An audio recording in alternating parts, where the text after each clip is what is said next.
Dalam analisa ini, kelompok kami menggunakan aplikasi Tableau terhadap data COVID-19 Indonesia dengan dashboard utama memberikan pandangan menyeluruh mengenai perkembangan pandemi di negeri ini. Pada tampilan awal, terdapat ringkasan jumlah total kasus, kesembuhan, dan kematian. Grafik lingkaran memberikan gambaran proporsi kasus aktif, kesembuhan, dan kematian secara relatif. Aplikasi ini menyediakan kemampuan untuk menyesuaikan analisis dengan menggunakan filter interaktif, filter waktu, memungkinkan objek observasi terhadap tren harian kasus baru, sedangkan filter wilayah memperbolehkan fokus pada provinsi atau kabupaten tertentu untuk pemahaman yang lebih mendalam. Grafik garis memberikan gambaran visual mengenai tren harian kasus baru dengan lonjakan tertentu yang dapat diidentifikasikan pada bulan-bulan tertentu. Grafik batang membandingkan jumlah kasus antara kelompok usia, memberikan wawasan tentang terhadap tingkat keparahan pada rentang usia tertentu. Sementara itu grafik lingkaran memberikan gambaran proporsi jenis kelamin yang terinfeksi. Dalam analisis time series terlihat adanya penurunan kasus setelah pemberlakuan kebijakan pembatasan pada bulan tertentu. Analisis tren jangka panjang menunjukkan peningkatan jumlah kasus selama beberapa bulan terakhir yang dapat menjadi fokus evaluasi kebijakan yang telah diimplementasikan. Dari analisis ini, kelompok kami menemukan beberapa temuan berguna dapat diidentifikasi Provinsi Jawa Barat misalnya muncul dengan titik panas COVID-19 dan tren harian menunjukkan keberhasilan kebijakan pembatasan tertentu.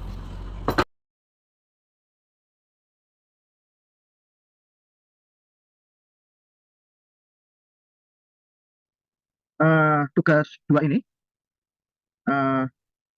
dari NIM saya 80 memakai Python, maka saya memakai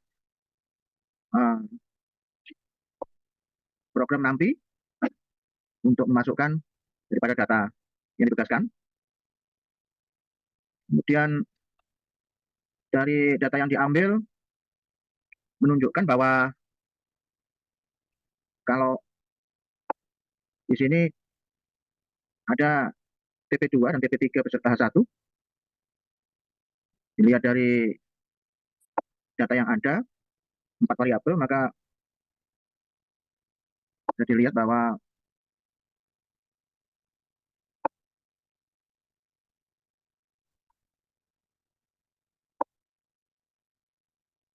ada hubungan antara TP2 dengan H1 itu mempunyai nilai yang tinggi.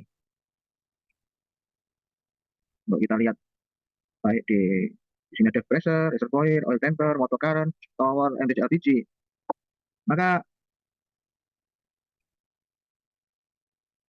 nilai kalau dilihat dari baik itu missing value count, itu time temp, TP2, TP3, 1, pressure, dan lain sebagainya, akan ada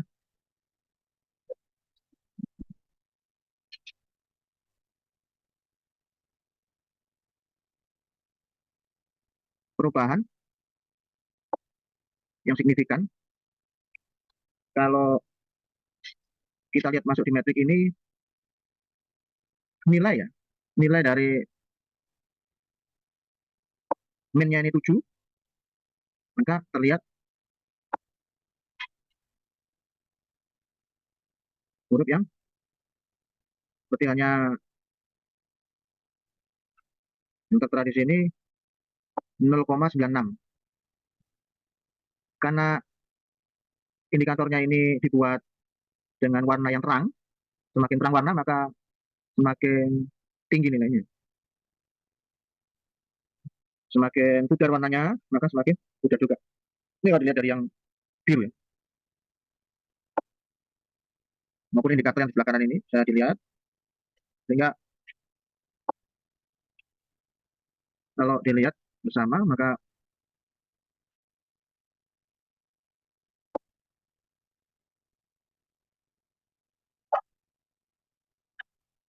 dari TP2 ke TP3 maupun H1 ini akarnya yang dilihat 0,7 dengan nilai yang tertinggi, yaitu motor. Ya. Kemudian kalau melihat eh,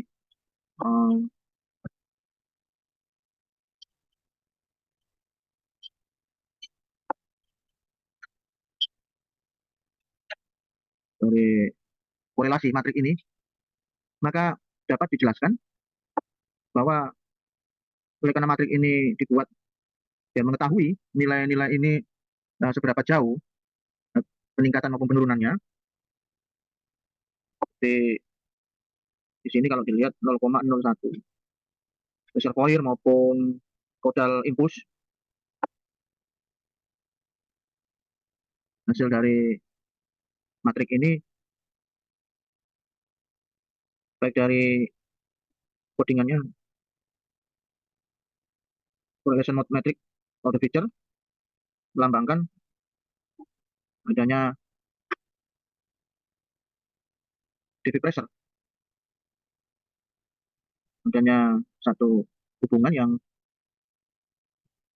CP3 terhadap HI yang kelihatan jelas, sehingga kalau dilihat secara dead waktu itu akan diperlihatkan bahwa plot subplot plot subplot ini memberikan gambaran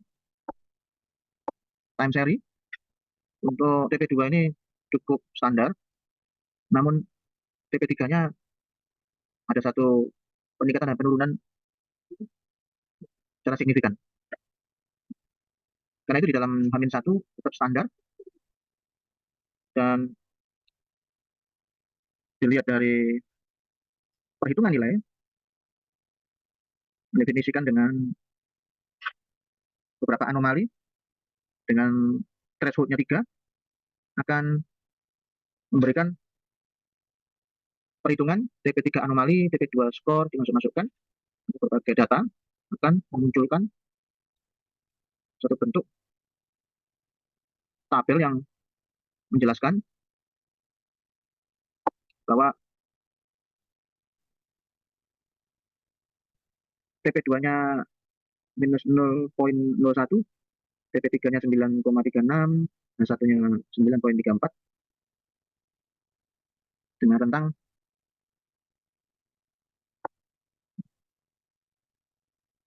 kalau dilihat klasternya, maka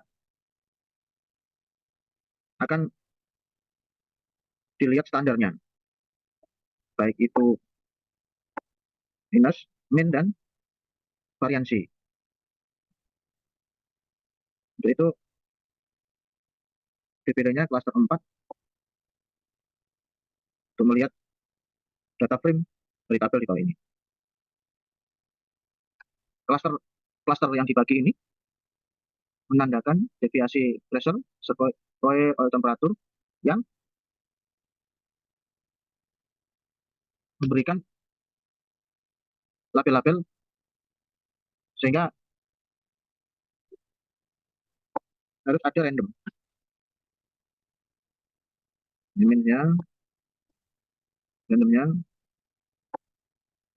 Untuk tahap 2-nya, untuk tugas 3-nya adalah pariwisata, di mana Provinsi Aceh sampai dengan Jambi dihitung dari 2018 sampai dengan 2022, tentang tahun itu akan memperoleh nilai tertinggi, bahwa Aceh, Sumatera Utara, Sumatera Barat, Riau, dan Jambi itu 5 teratas dan dengan jumlah yang bisa tidak cukup banyak. Sedangkan Maluku, Maluku Utara, Papua Barat, dan Papua Indonesia, Papua serta seluruh Indonesia bisa dilihat penilaiannya disesuaikan dengan tingkat hunian kamar, jumlah akomodasi,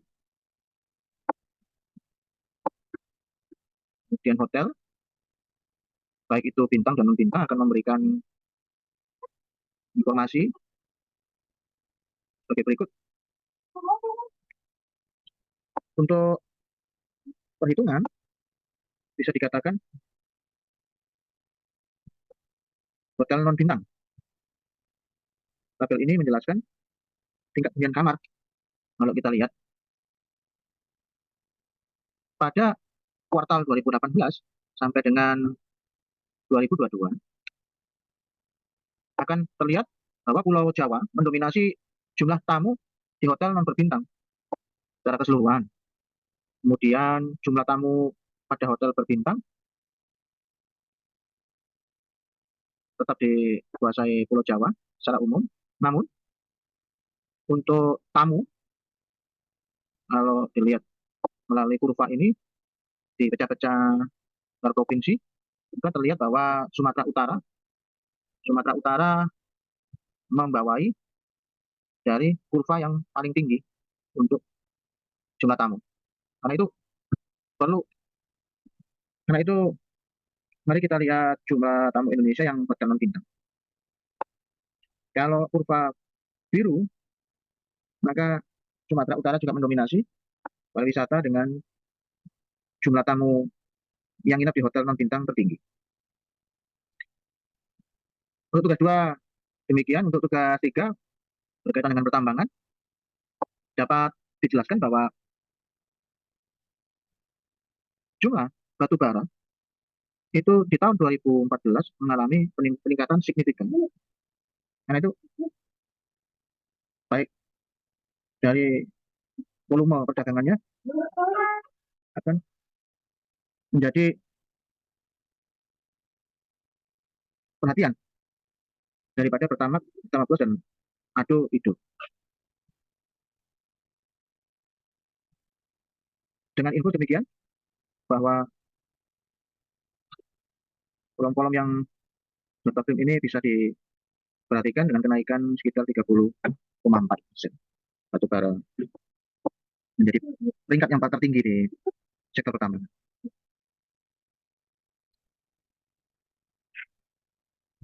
Itu saja tabel yang bisa dijelaskan melalui aplikasi Python.